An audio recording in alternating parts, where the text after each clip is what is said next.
Hello बच्चों, चलिए प्रश्न को पढ़ते हैं। पीढ़ियों के एकांतरण से आप क्या समझते हैं? फ्यूनेरिया का उदाहरण देकर समझाइए। इस प्रश्न में हमें पीढ़ियों के एकांतरण से हम क्या समझते हैं, साथ ही साथ फ्यूनेरिया का उदाहरण देकर हमें इसे समझाना है। तो आइए देखते हैं। सबसे पहले जो है बात करेंगे इस प्रश्न में मुख्य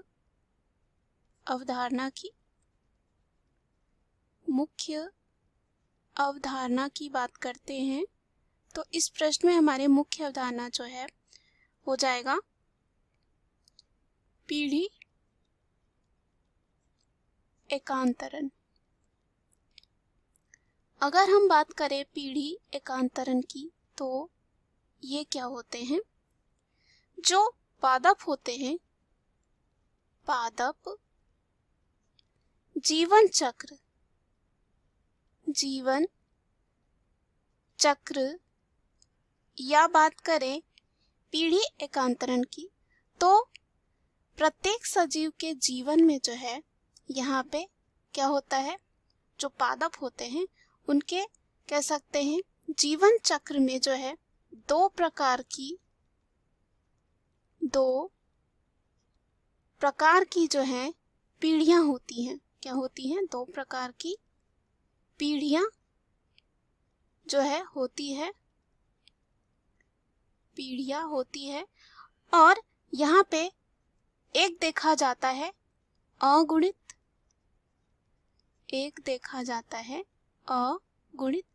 अगुणित को हम कह सकते हैं युग्मकोद्भिद,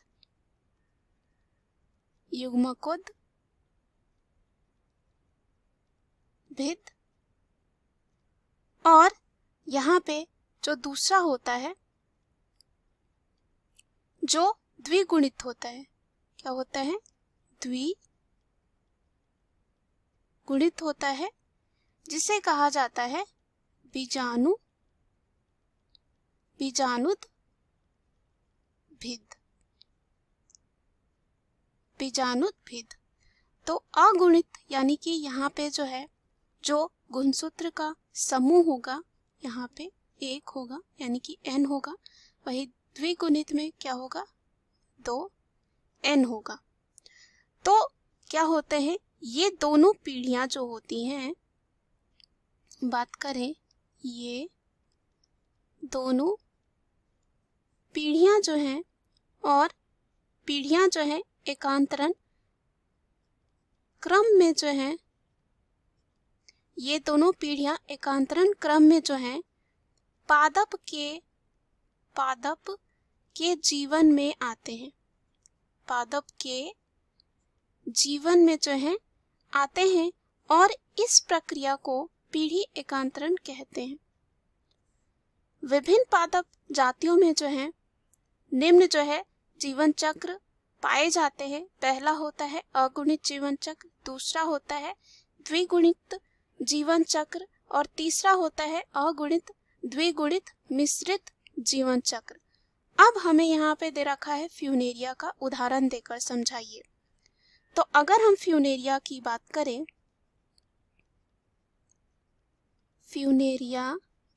करें, तो फ्यूनेरिया जो है ब्रायोफाइटा में आते हैं। किस में आते हैं? ये जो है ब्रायोफाइटा में आते हैं और फ्यूनेरिया में जो है देखा जाता है कौन सा जो जीवन चक्र होता है, वो बात करें तो वो होता है अगुणित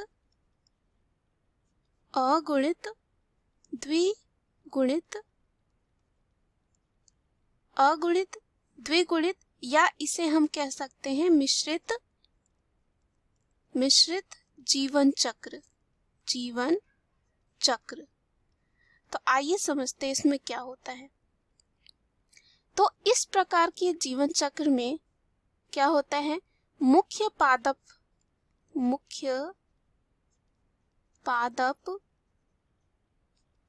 पादप जो है युग्मकोद्भिद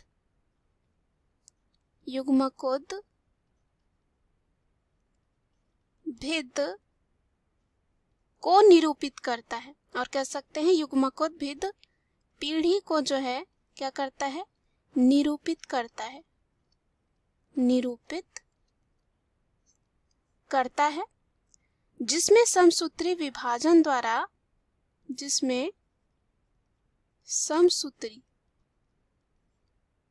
समसूत्री विभाजन द्वारा जो है क्या होता है, अगुणित जो है युग्मक बनते हैं। क्या बनते हैं? युग्मक जो है बनते हैं। और यहाँ पे क्या होता है, युग्मकों के संलयन से, यानी कि जैसे कि युग्मक कौन हो सकते हैं, नर युग्मक और मादा युग्मक, तो इनके संलयन से जो है क्या होता है,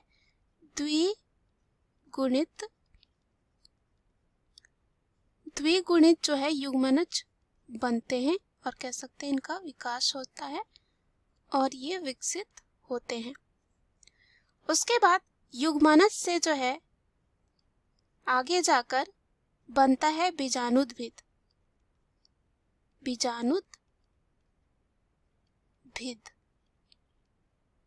बीजाणुद्भिद बनता है और कह सकते हैं बीजाणुद्भिद का विकास होता है, जो कह सकते हैं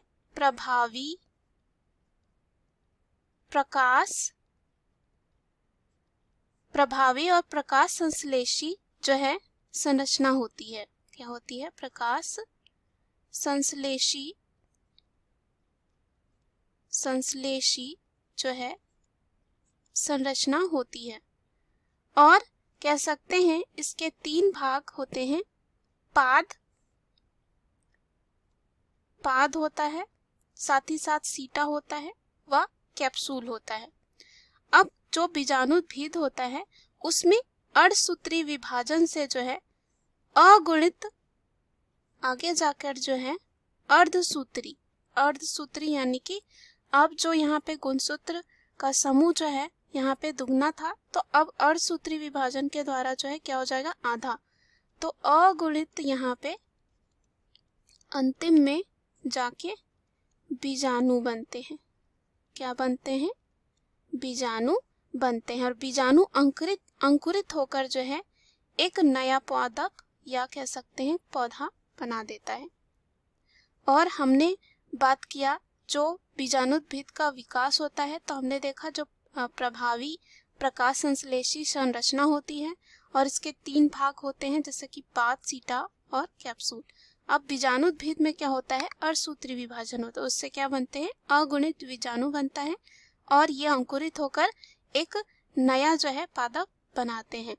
तो इस तरह का जो है अगुणित द्विगुणित मिश्रित जीवन चक्र जो है देखा जाता है फ्यूनेरिया में। मुख्य अवधारणा के आधार पर हमने सिद्ध कर लिया है कि पीढ़ियों के एकांतरण से हम क्या समझते हैं फ्यूनेरिया का उदाहरण देकर। आशा करती हूँ यह उत्तर आपको समझ में आया होगा। धन्यवाद।